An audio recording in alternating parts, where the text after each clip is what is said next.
Hey guys, welcome to the Massive Iron Channel. I'm Steve Shaw. In this video, I want to talk about the biggest muscle building lie. The biggest muscle building lie. I was driving home today, had a little bit late start, couldn't do a video last night for today because I played a show. And I was driving home tonight trying to think of a topic, and I'm like, this topic came to mind, so I want to discuss it. Stick around because this is a good one. Before I get into this topic, guys, if you have any questions, check out the link below. Come on over. Submit your questions. The best questions I turn into videos just like this. So I got a little coffee.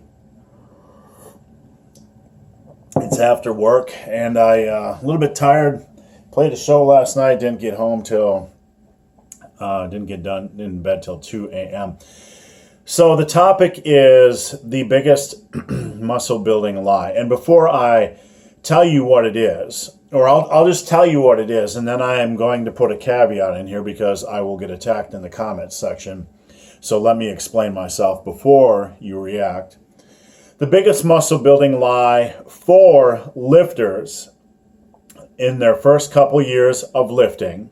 Let me repeat that. The biggest muscle building lie for lifters that are in their first couple years of lifting, and I stress this because the guys who are building muscle kind of get this, but the guys that aren't obsess about this.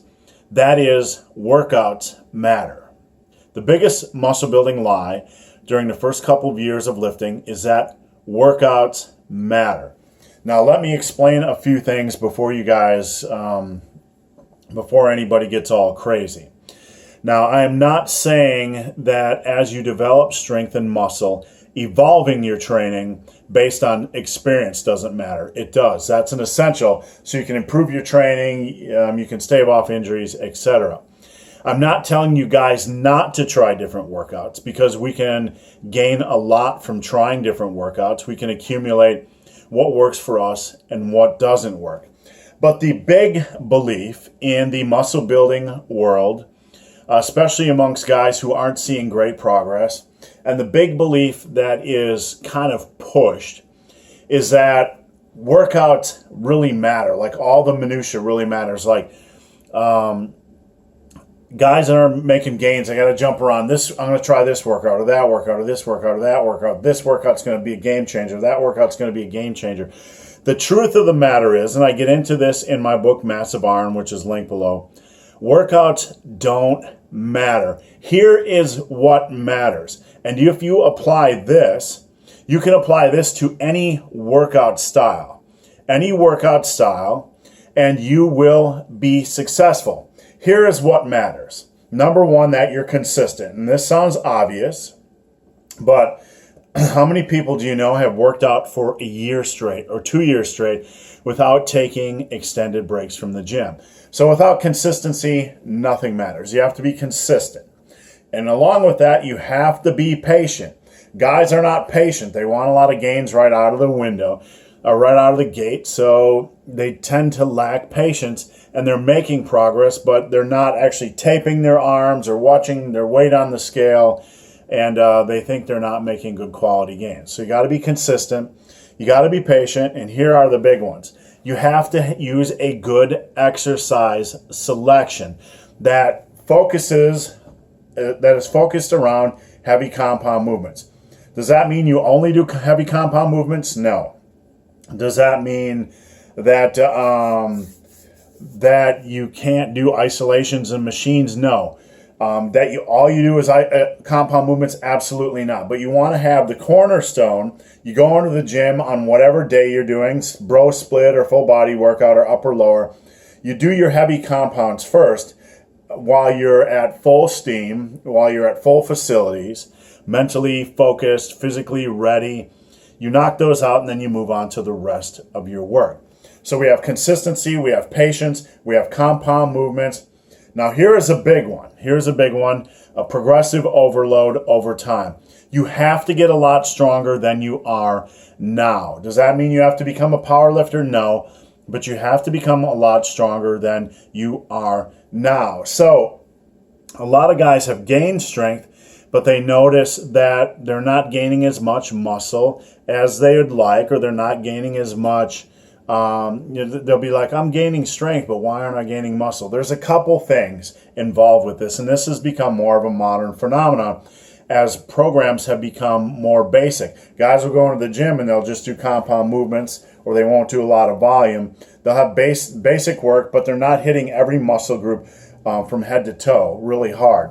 I recommend you hit every muscle group from head to toe hard. Your focus is you try to get every muscle group from your calves to your traps as big and as strong as humanly possible. That involves progressive overload. That involves challenging your muscle groups. How many times do you go on social media and do you hear, yes, it's calves day or it's traps day? Come on. It's triceps day, okay?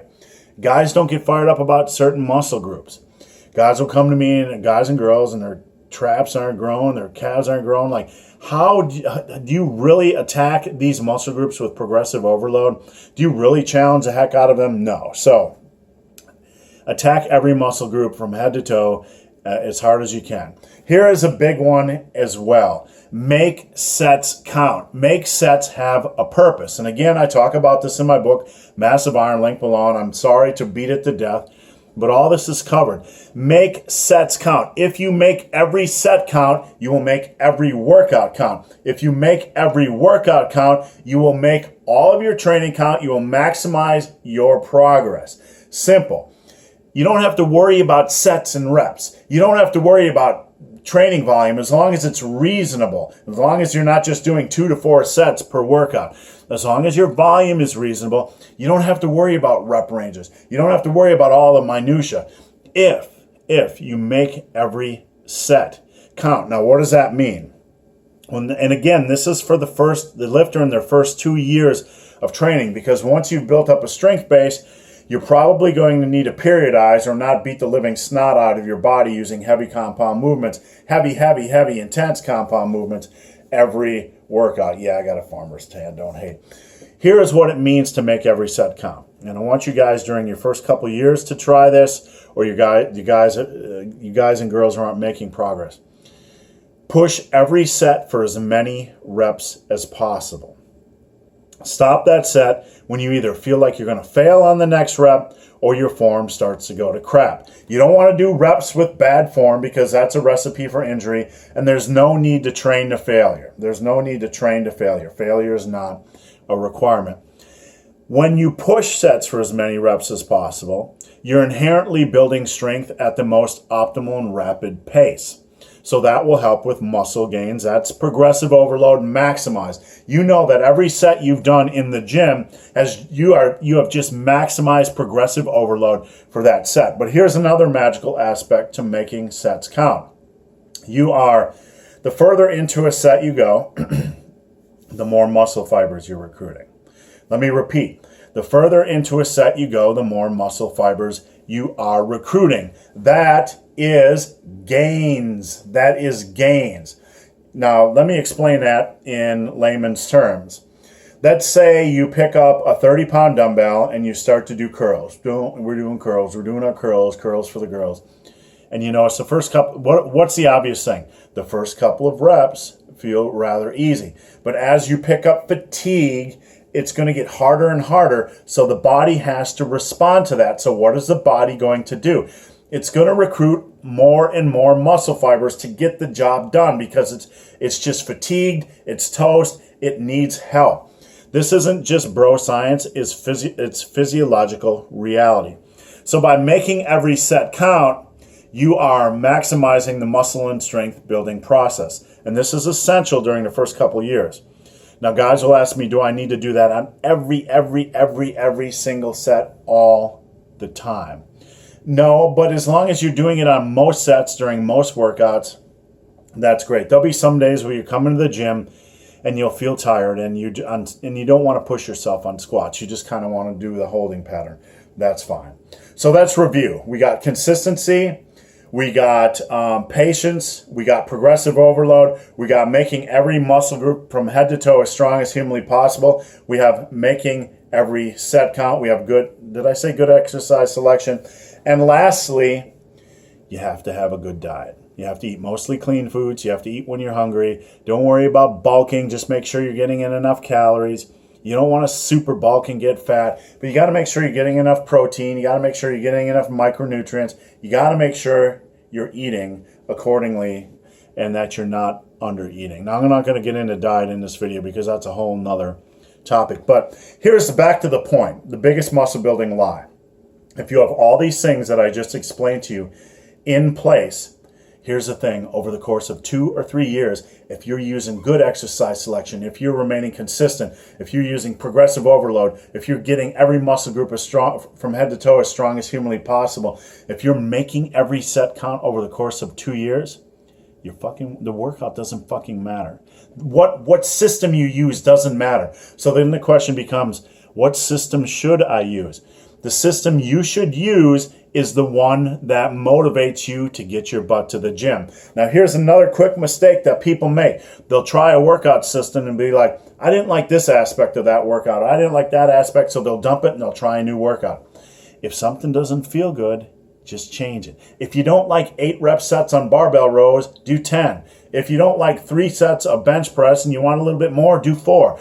There are no rules. You make up the rules. You evolve your training based on needs.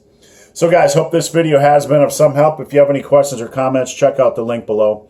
If you made it this far in this video and have yet to subscribe to my channel, please do. I'd appreciate the support. So guys, as always, thanks for watching. Have a great day.